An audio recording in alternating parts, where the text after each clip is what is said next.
예측 가능한 삶을 살아가는 행복이란 제목으로 말씀해 드리겠습니다. 다른 사람의 앞날을 예고하며 돌아다니는 예언자에 관한 소문을 들은 황제가 그 사람을 불렀습니다. 혹세무민하는 자로 여기고 잡아들인 것입니다. 황제가 그 사람에게 묻기를 네가 사람의 앞날을 예고하는 자인가 하니 예 그렇습니다 라고 대답하였습니다. 그러면 너 자신이 죽을 날이 어느 날인가를 말해보라 하였습니다. 이제 그의 목숨은 황제의 손안에 놓이게 되었습니다. 그가 어느 날을 지정하든 간에 황제는 그 날과 다른 날 그를 죽일 것입니다. 오늘이 아닌 다른 날을 말하면 오늘 죽일 것이고 오늘이라고 하면 내일 죽일 것이기 때문입니다. 진퇴양난에 처하게 되었습니다. 잠시 침묵이 흐른 다음 그 사람이 대답하였습니다. 저희 운명은 황제 폐하보다 하루 먼저 죽게 되어 있습니다. 그 말을 들은 황제가 즉시 그를 부르누워주면서 오래도록 잘 살아라 하였습니다. 이 사람은 재치있게 말하여 다행히 목숨을 건졌습니다. 옛날이나 지금이나 대체로 모든 사람은 자신의 앞날에 관하여 알기 원합니다. 그래야 되어 기륭화복과 운세를 예측할 수 있는 방법을 찾습니다.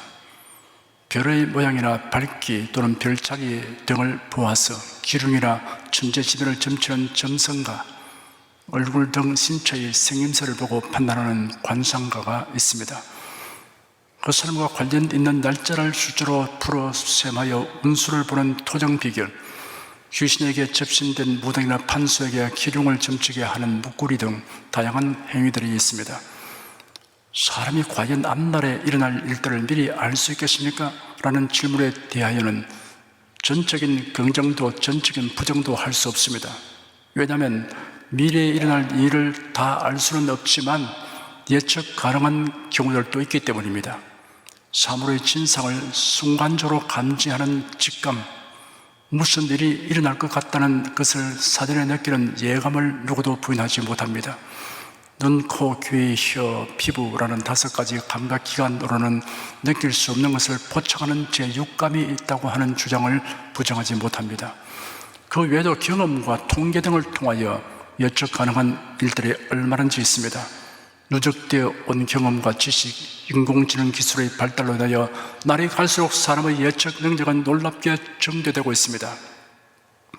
기상위성 등의 여러 관측 장비와 기술의 발전으로 기상예보는 예측 가능도가 크게 높아졌습니다. 옛날엔 태풍이 다가오는 것을 수일 전에 정확히 안다는 것은 불가능했습니다. 오늘날은 태풍이 생성될 때부터 소멸하기까지 그 위치와 진행 방향 그리고 규모와 위력들을 여러 날 전부터 예보할 수 있습니다. 매년 지진으로 인한 인명피해가 무수합니다. 지진 발생을 충분히 예측 가능하게 된다면 인명피해를 줄일 수 있을 것입니다. 미국 지진정보센터의 웨이벌리 퍼슨 지구물리학자는 지진 해일은 바닷속 지진에서 시작되기 때문에 20분 내지 2시간의 대비 시간이 있다고 하였습니다. 화산, 지진, 해일, 태풍을 없애지는 못하지만 발생하기 전에 예측 가능하게 되면 피해를 최소화할 수 있습니다. 여러 방면에서 예측을 가능하게 된다는 것은 안전하고 유족한 삶을 위하여 매우 필요한 일입니다.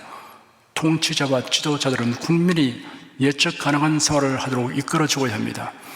품성과 지혜와 결단력이 출중한 지도자는 국민들이 여러 방면에서 예측 가능한 삶을 살도록 이끌어줍니다. 미래에 대한 비전과 확신을 가질 수 있게 합니다.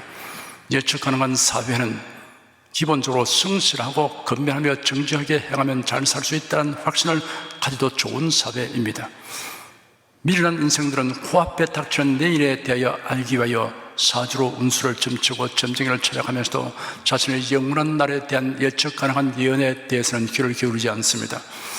하나님은 인생들이 예측 가능한 삶을 살아가도록 하기 위하여 하나님이 세우신 선지자를 통하여 하나님의 명령과 약속이 담기는 예언의 말씀을 주셨습니다. 그리고 이러한 예언이 기록된 성경을 주셨습니다. 그런데 사람들이 자신에게 해당하는 예고의 메시지에 대처하는 태도는 각양각색입니다. 그 대처하는 태도에 따른 결과는 모두 자신의 것이 됩니다. 예수는 공적 생애의 후반에 이르렀을 때 자신과 제 아들이 곧 직면하게 될 일을 예고하셨습니다. 그 예고를 들은 제 아들이 어떻게 대처하는가를 살펴보겠습니다. 예수님의 공생애가 후반기로 접어들었을 때 예수님은 앞으로 닥칠 십자가 순환에 대해 제 아들에게 미리 알려주어 이를 대비하도록 하려고 작정하셨습니다. 마태복음에 보면 예수님의 순환 예고를 여러 번 하신 것이 기록되어 있습니다. 첫 번은 가이사라 빌립보 지방에서입니다. 예수는 자기가 예루살렘에 올라가 장로들과 대상들과 세원들에게 많은 고난을 받고 죽임을 당하고 제3일에 살아내야 할 것을 제 아들에게 예고하셨습니다. 앞으로 예수님에게 닥쳐올 대속의 죽음과 부활에 대해 제 아들이 예측 가능하도록 구체적으로 예고하여 주셨던 것입니다. 그때 예수님의 제자 베드로가 손을 내밀어 예수님을 붙들었습니다. 베드로가 예수님 뒤에 바짝 다가 있었던 것입니다. 베드로는 주님, 그럴 수 없습니다. 절대로 이런 일이 주님께 일어나지 않을 것입니다 하며 적극적으로 부정하고 만류했습니다. 단순히 판단하면 베드로의 이런 반응이 아주 당연하게 여겨집니다. 제자로서 의당에 취할 태도라고 생각할 수 있습니다. 그런데 예수께서 돌아서 베드로에게 말씀하시기를 사탄아, 내 뒤로 물러가라. 너는 나를 걸려 넘어지게 하는 자이다. 네가 하나님의 일을 생각지 않냐고 도리어 사람의 일을 생각하고 있다 하였습니다. 그리고 이어서 제자들에게 말씀하시기를 아무든지 나를 따라 오려거든 자기를 부인하고 자기 십자가를 지고 나를 따르라 하였습니다. 두 번째는 그로부터 여러 날이 지나 예수님과 제자들이 갈릴리에 모여있을 때였습니다. 예수께서 제자들에게 말씀하시기를 인자가 곧 사람들의 손에 넘겨질 것이며 그들이 그를 죽일 것이다. 그러나 그는 3일 만에 살아날 것이다 하시니 제자들이 심히 근심하였습니다. 제자들이 바르게 예측하였더라면 근심에 빠질 이유가 없었을 것입니다. 예수님은 자신이 만민의 죄를 대속하기 위하여 죽으신다는 것과 그러나 무덤에 머물러 있지 않고 부활하신다는 것을 제자들이 충분히 예측할 수 있도록 말씀하셨습니다. 그러한데도 제자들은 근심만 하였습니다. 세 번째 순환 예고는 예수님의 제자들을 데리고 예루살렘을 향해 올라가신 중에 말씀하셨습니다. 순환 예고 중에서 가장 구체적으로 말씀하셨습니다. 보라, 우리가 예루살렘으로 올라가면 인자가 대상들과 승원들에게 넘겨질 것이고 그들이 그에게 사형선고를 내릴 것이며 그를 이방인들에게 넘겨주어 조롱하고 채찍질하고 십자가에 못 박도록 할 것이다. 그러나 그가 3일 만에 살아날 것이다 하였습니다. 그때 야고보와 요한의 어머니가 그 아들들을 데리고 예수께 와서 절하며 무엇을 요청하셨습니다. 무엇을 원하느냐라고 예수님이 질문하니 즉시 대답하기를 저희 이 두 아들을 주님의 나라에서 하나는 주의 우편에 하나는 주의 좌편에 앉게 하여 주십시오 하였습니다. 예수께서 대답하시기를 너희는 너희 자신이 무엇을 구하고 있는지 모르고 있다. 나의 마시게 될 잔을 너희가 마실 수 있겠느냐 하니 마실 수 있습니다 라고 야고보와 요한이 대답했습니다. 과연 너희가 내 잔을 마실 것이다. 그러나 내 오른편과 왼편에 앉게 하느라 내가 할 일이 아니라 내 아버지께서 누구를 위하여 예비하시는지 그대로 될 것이다 라고 예수님이 말씀하셨습니다. 열 제자가 듣고 그 두 형제에 대해서 분노를 느꼈습니다. 다 같이 부름받아 주님을 따라다니는 제자들인데 야고보와 요한이 그들만 최고의 권력을 차지하려고 하는 행위에 대하여 미운 감정에서 나온 분노였습니다. 그들은 모두 예수님의 십자가의 대속의 고난으로 인하여 세워질 하나님의 나라의 성격을 깨닫지 못하였습니다. 제자들은 예수님이 예고하신 순환과 죽음 그리고 부활을 사실로 바라지 않고 그들 나름대로 해석하였습니다. 아마도 예수님이 유대 민족의 자유와 독립을 쟁취하는 일을 주도 면밀하게 진행하려고 일부러 엉뚱한 소리를 하시는 것이라 이렇게 해석했을 것입니다. 그래요, 그렇게 되면 누가 더 높은 자리를 얻을 것인가에 마음을 두고 경쟁심으로 행동했습니다. 네 번째 순환 예고는 십자가에 못 박혔을 날이 임박한 때 말씀하셨습니다. 너희 아는 대로 이틀이 지나면 6월절인데 인자가 십자가에 못 박히기 위하여 넘겨질 것이다 하였습니다. 예수께서 6월절 저녁에 제자들과 함께 식탁에 앉아 음식을 나누시며 그들에게 말씀하시기를 내가 진정으로 너에게 말한다. 너희 중에 하나가 나를 배반할 것이다 하였습니다. 예수는 자신이 몸 찢기고 피 흘려 죽으실 것을 떡과 잔을 주면서 예고하셨습니다. 그리고 말씀하시기를 보라, 나를 넘겨줄 자의 손이 나와 함께 식탁 위에 있다. 인자는 예정된 대로 가지만 인자를 파는 그 사람에는 화가 있다 하였습니다. 이런 말씀을 듣고서도 제자들은 누가 가장 큰 자로 여겨지는가에 대해 그들 사이에 다툼이 일어났습니다. 예수는 자신의 죽음과 부활에 대하여 제자들이 충분히 예측할 수 있도록 말씀하셨습니다. 그것도 여러 차례에 걸쳐 거듭 말씀하셨습니다. 그런데도 베드로는 그런 일이 있으면 안 된다고 막고 나섰습니다. 그리고 제자들은 누가 더 높은 자리를 차지할 것인가를 두고 다투었습니다. 그런 처신을 하게 된 근본 원인은 예수님에 대한 그릇된 선입관념 때문이었습니다. 예수께서 성찬 예식을 제정하시면서 하나님 나라에 대한 언급을 2번 하시는데 제자들은 이를 예수님을 통하여 이루어질 지상왕국으로 생각했던 것입니다. 그래야 누가 더 높은 지위를 가질 것인가를 두고 다투었던 것입니다. 사람들이 성경에 장차 있을 일에 대한 예언을 왜곡되게 해석하는 원인이 예수님이 누구이신가를 성경대로 알지 못하고 있기 때문입니다. 자신의 경험과 지식에 근거한 왜곡된 선입관념으로 이해하고 판단하기 때문입니다. 시한부 종말론자는 자신의 꿈이나 신비체험을 성경에 기록된 말씀보다 더 믿기 때문에 그릇된 선입관념을 가지게 됩니다. 예수님의 재림, 성도의 휴거, 몸의 부활을 믿지 않는 사람 역시 자신이 가진 주장과 사상의 선입관념의 틀을 벗어나지 못하고 있습니다. 제자들은 그와 함께 세상의 영화에 대한 탐심을 버리지 못했습니다. 그 탐심은 그릇된 선입관념과 관련이 있습니다. 예수 곧 다가올 순환과 부활에 대하여 누누이 말씀하셔도 제자들은 여전히 예수님이 지상 왕국을 세울 것이라는 선입관념에 붙잡혀서 자신이 더 높은 권력의 자리를 차지하려고 하는 탐심 때문에 다투었던 것입니다. 그릇된 선입관념과 탐심으로 인하여 그들은 예수님이 예고하신 말씀의 진정한 의미를 깨달을 수 없었습니다. 예수님이 예고하시는 말씀 그대로 믿는다는 것이 그들에게는 가능하지 않았습니다. 기독교인이라고 자처하면서도 종교 혼합, 종교 일치, 종교 다원, 공산 사회주의, 종북주의자들의 중심에는 인본주의에서 비롯된 메시아관과 성경관이 차지하고 있습니다. 이들은 성경에 예언된 말씀 그대로 믿는 것이 가능하지 않습니다. 성경대로 믿는 사람을 미련하게 여깁니다. 예수님은 최후의 만찬을 위해 제자들을 들이시고 감람산 겟세마네 동산을 향하여 가시면서 그들에게 조금 후에 일어날 일을 예고하셨습니다. 너희가 오늘 밤에 다 나를 배반할 것이다. 기록되기를 내가 목자를 칠 것인데 그러면 양떼가 흩어질 것이다 하였기 때문이다 하였습니다. 베드로가 대답하기를 모두가 주님을 배반할지라도 저는 결코 배반하지 않겠습니다 하였습니다. 그러자 예수께서 말씀하시기를 내가 진실로 너에게 말하니 오늘 밤 닭 울기 전에 네가 3번 나를 부인할 것이다 하였습니다. 베드로가 대답하기를 내가 주와 함께 죽는다 할지라도 결코 주님을 부인하지 않겠습니다 하니 모든 제자들이 질서를 하고 이구동성으로 이같이 말했습니다. 겟세마네 동산에 도착한 예수께서 제자들에게 지시하기를 나의 기도할 동안에 너희는 여기 앉아있으라 하시고 멀찍이 떨어진 곳에 가셔서 기도하신 후에 돌아와 보니 제자들은 자고 있었습니다.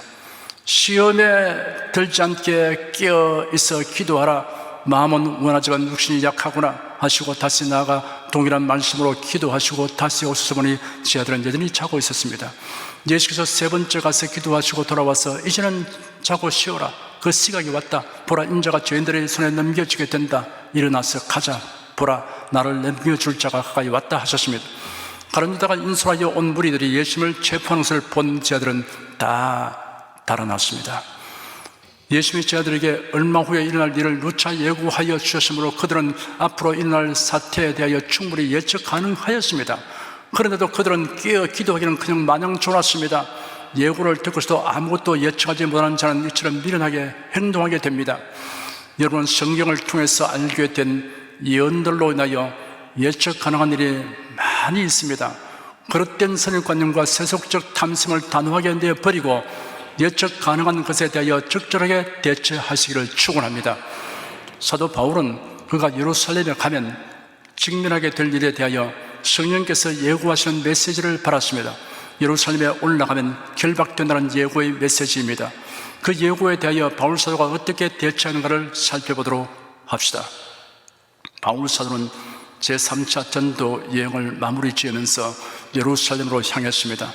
2가지 목적이 있었습니다. 경제적으로 심한 어려움에 처한 예루살렘 교회를 돕기 위해 그리스와 마게도냐 교회들이 모아준 헌금을 전달하는 것과 아울러 예루살렘에 있는 사도들에게 자신의 선교 활동 보고를 하는 것입니다. 바울 일행이 에베소에서 약 45km 떨어진 곳인 밀레도에 도착하였습니다. 그곳에서 바울이 사람을 에베소로 보내어 교회 장로들을 불러오게 하였습니다. 그들이 도착하자 바울은 고별 설교를 하였습니다.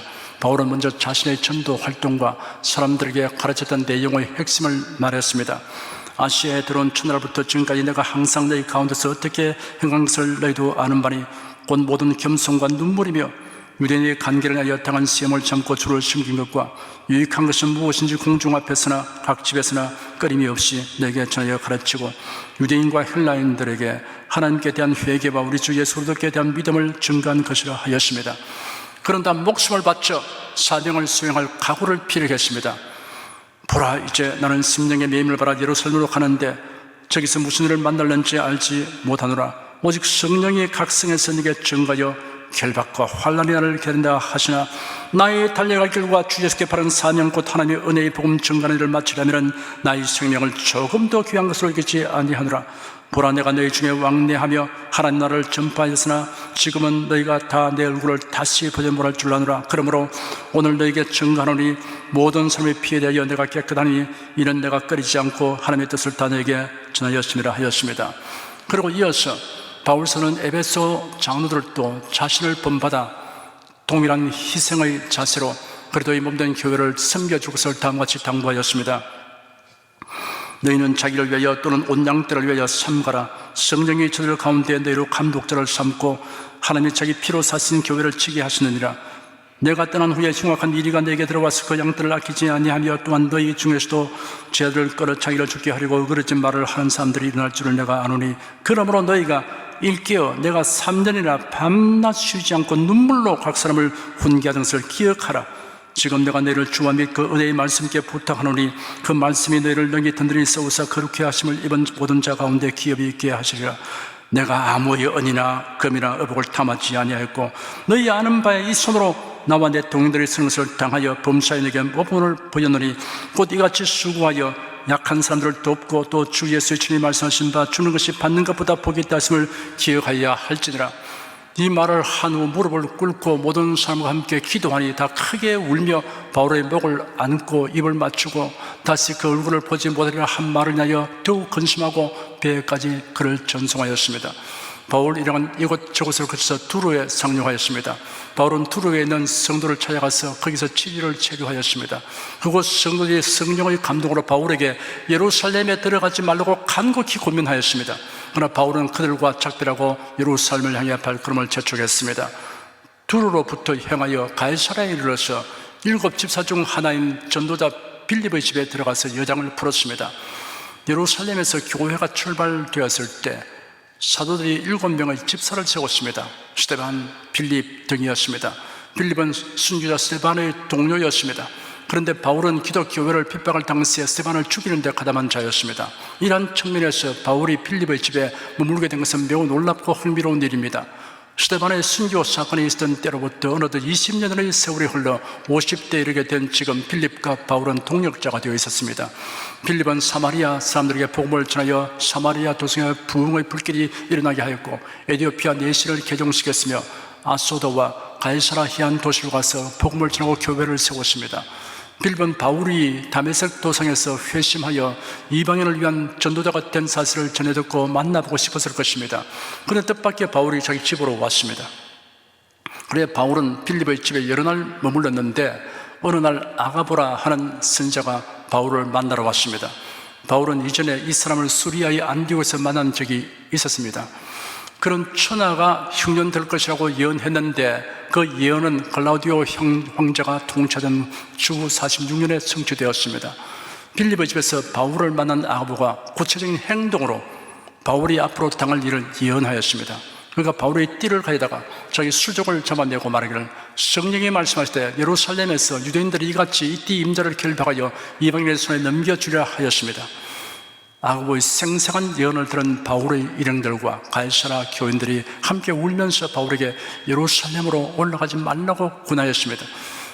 바울 자신도 결박과 환난이 그를 기다린다고 예고하시는 성령님의 말씀을 이미 들었기 때문에 아가보의 예언이 새삼스러운 것은 아니었습니다. 바울 사도는 그와 동행하는 일행과 가이사라 교인들에게 말하기를 너희가 어찌하여 울어 내 마음을 상하게 하느냐. 나는 주 예수의 이름을 위하여 결박당하는 것뿐만 아니라 예루살렘에서 죽을 것도 각오했다 하고 단호한 결심을 표명했습니다. 말려던 사람들은 바울의 결단 앞에서 자신들의 주장을 접고 주님의 뜻이 이루어지기를 바랍니다 하고 그쳤습니다. 그들은 체념하는 것이 아니라 바울의 결단에 동참하여 바울이 당하는 환난을 통하여 하나님의 뜻이 이루어지기를 바라는 적극적인 태도를 택하였습니다. 여기서 우리는 사도 바울이 예루살렘으로 향하는 과정에 성령께서 바울에게 이처럼 앞으로 발생할 일에 대하여 여러 번 예고하신 사실과 바울이 그 예고에 대하여 어떻게 받아들이고 대처하는가를 분명히 알 수 있습니다. 성령께서는 바울에게 앞으로 발생한 일을 예측 가능하게 하여 주셨습니다. 그러나 어떠한 결정을 하라는 지시는 하지 않았습니다. 바울이 예루살렘으로 갈 수도 있고 아니면 예루살렘에 가지 않는 것을 가는 것을 취소할 수도 있습니다. 이 장면에서 우리가 알아야 할 것은 바울 사도가 어떠한 경우에도 자기에게 주어진 사명에 충실하고 예수 그리스도의 충성된 종으로서 살아가는 기본 자세에서 흔들림이 없었다는 것입니다. 그러므로 그는 그의 앞에 다가올 일을 충분히 예측하게 되었으니 마음의 각오를 굳게 하여 대처해 나갔던 것입니다. 과연 그가 예루살렘에 가서 폭도들에 의하여 죽을 뻔한 위기를 당했습니다. 그리고 유대인들에게 고소를 당해서 가이사랴까지 가서 거기서 억류되어 있는 동안 재판을 받았습니다. 지루한 재판이었습니다. 결말이 나지 않았습니다. 그러자 그는 로마에 가서 로마 황제 앞에서 재판을 받겠다고 상소했습니다. 실정법을 어긴 어떠한 죄도 없지만 그런 다른 죄수들과 함께 로마로 호송되어 가게 되었습니다. 성령께서 그에게 여러 번 예고해 준 것을 통해서 그는 예측 가능한 일을 자신의 선택과 결정으로 이런 상황에 처하게 된 것입니다. 결박뿐 아니라 환난도 죽는 것도 각오를 한 것입니다. 이런 과정을 통해서 그는 복음 전도자의 삶의 자세, 순교적인 자세를 나타내 보였습니다. 그리고 한편으로는 하나님께서 훌륭한 계획을 가지고 선교의 새로운 문을 열어줄 것을 그는 기대했습니다. 과연 그대로 되었습니다.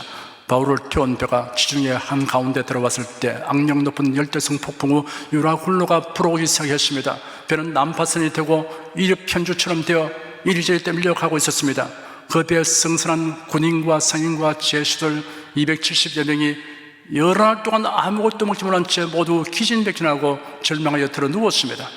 그런 와중에 사도 바울이 그들 가운데 서서 큰 소리로 외쳤습니다. 여러분이여, 내 말을 듣고 그에 대해서 떠나지 아니하여 이 타격과 손상을 면하였다면 좋을 뻔하였느니라.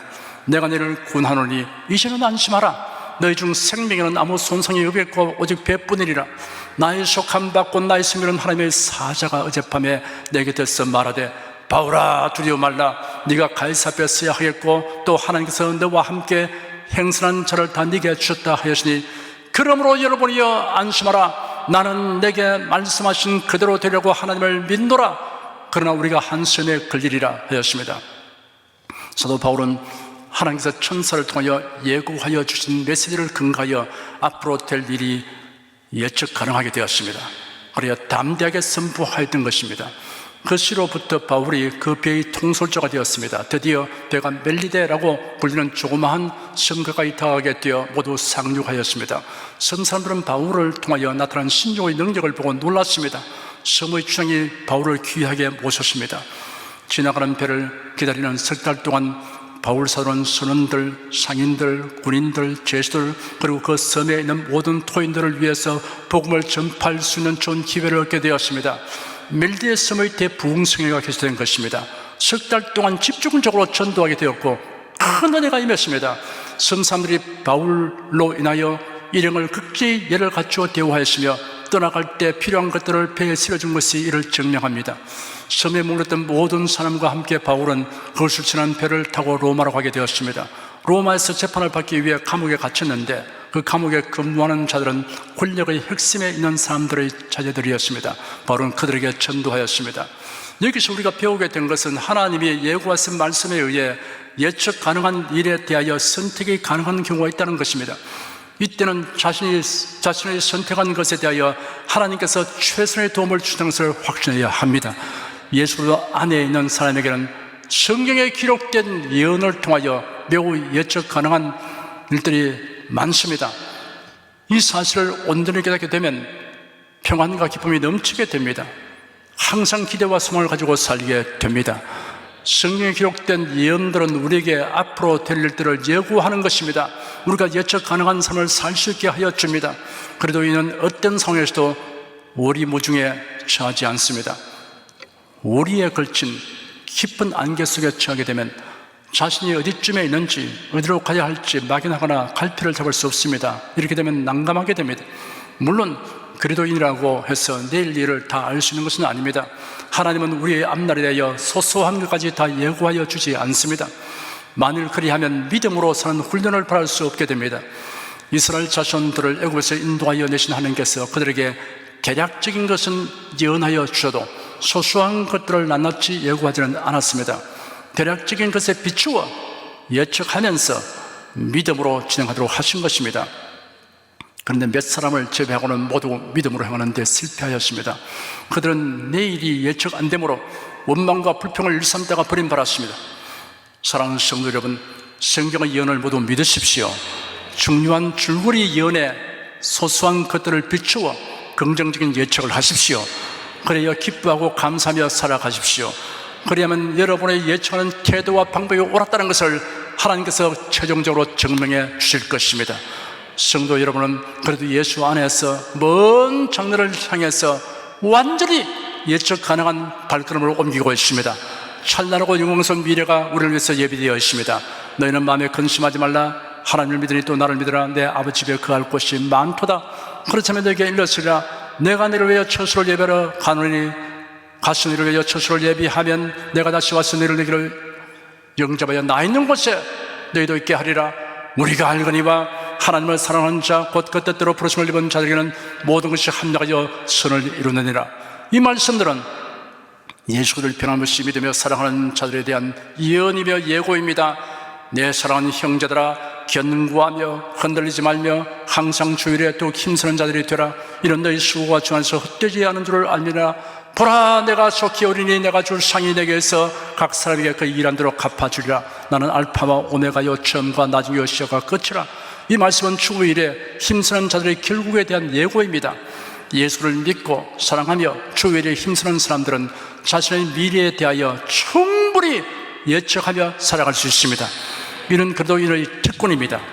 여러분, 불확실하고 애매모호한 삶을 살지 않고 예측 가능한 삶을 살아갈 수 있음을 알고 이를 적극적으로 누리시기를 축원합니다.